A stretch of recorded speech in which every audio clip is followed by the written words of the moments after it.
And this post I put on X stirred up a lot of conversation in my town. Parents were made aware of something that they had no idea was going on. They were made aware of votes they had no idea were happening.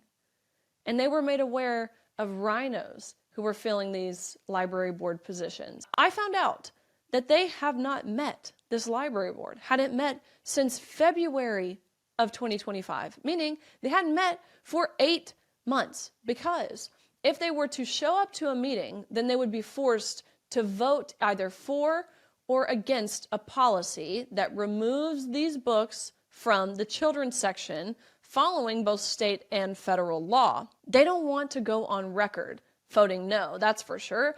It would ruin their reputation. So what do? This is why they're always absent from the meetings. They were waiting until the chairman, or the chairwoman, whose name is Joanna Daniels, who has been awesome, by the way.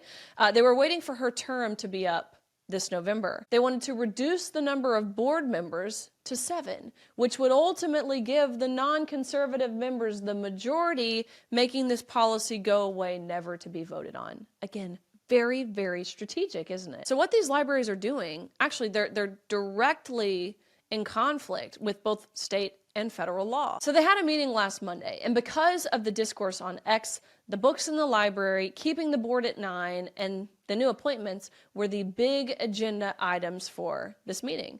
And as you could probably imagine, a large number of the community showed up.